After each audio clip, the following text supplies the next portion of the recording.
What's up, YouTube world and Rumble? How is everybody? I hope everybody's having a happy day in the springtime. Yeah, Mike Owens, another episode of Big O's Moto and Big O's Moto 2 Rumble. Hope everybody's doing well. I hadn't posted a video in a few weeks. Gonna show you what's going on, give you an update. Fixing to have to unfortunately, work on an exhaust pipe. Bad news on exhaust piping. The three big companies here in the United States can't get material for exhaust pipes. For example, FMF in California was supposed to have exhaust pipes ready this month. It's April 2022. And now they pushed it out to November. Yeah, I can't get any exhaust pipe. So I'm going to have to take my pipe off again and re-weld it. I got a pinhole from the last time it welded because the exhaust. I'll show you in just a second.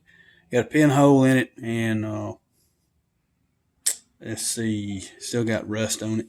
So I've got some sandblasting material from Harbor Freight, and I'm gonna take my little portable, handy dandy, redneck, high tech sandblaster and gonna sandblast it with sandblasting material, not sand itself, and try to get this pipe reworked. And well, let me just show you here. Okay. Oh, right here. There's the pinhole, and you see all the rust on it. And I'm gonna have to bend it because we got contact right there. That means that this elbow that hooks up, I'm gonna put it in a vise and pull it out and try to get it away from that plastic. It'll melt that plastic, and it's just not gonna work. So I'm gonna re-weld it and sandblast it. Oh, the other thing, got a front sprocket put on. I gotta flip it around, get it on backwards. And chain guide block is on. So next step is a chain. Get that and the exhaust pipe squared away, and we'll be able to set the sag. I gotta set the sag for my weight, and then we'll start riding it, try to get it broke in. So we're that close. And with that, we'll put you in time lapse. Watch this. Some of this is probably you'll see at the welding shop. I got to go back to the welding shop and fix that pinhole. Anyway, without further ado, we'll watch this. Thanks for watching. Thanks for subscribing. Big O's Moto on Rumble. All right, let me show you this real quick. Got some serious spooge coming out the side of exhaust, and it's going down on the engine. And that's coming out from the exhaust port. Of course, it's real rich. So, but this is where it's blowing out. It's blowing out that hole right there, and I got a blowhole on the bottom. When I welded it the last time, I could never get that hole to seal up. Well, the tape's not working. That's too rednecky anyway. So I'm gonna take it back to the welding shop and re-weld it. But I'm gonna hook up a grinder and try to grind that knot down on this side. So anyway, just show that real quick. Now try bend this thing down some.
All right, we're back. You just saw some time lapse videos on sandblasting this exhaust pipe, and there's some short segment video because the bottles I was using had just a little bit of a crack in them, and it was blowing my product or sandblasting material out the side. So I wind up going to a grinder and using a wire grinder, and I went to Harbor Freight and got some ends with an air unit to do some more grinding, and I took it back to the welding shop yesterday and put the blue flame black on the welding seams. It still don't look that good, but all things considered, there's the supply issue with these two-stroke pipes are not being produced right now, so I buffed it out, used the Scotch-Brite and some WD-40 and lubricant, and got it the best I could. I'm just going to run the pipe like it is until production starts up again. So let me just show you that and give another update. Okay, there's the pipe as it stands. Looks really bad. I think it's still got a crack in the weld where the two-stroke oil is getting out. But anyway, this is the best that I can do. For a woods bike, I'm just going to let it run like it is. I'm at to bleed brakes again because it's got air in. But let me show you this. How about that? Got a new Pro X Gold Series chain on it. Got the case guard on it. Got the block. I done this over the weekend or the last few days. Got the chain set. Everything's good to go. So the next video, we're going to do some trial runs. I'll just ride around the block first gear and see how it does. But with that, thanks for watching Big O's Moto. Like and subscribe. And Big O Moto 2 on Rumble. Until next time, y'all have a good one.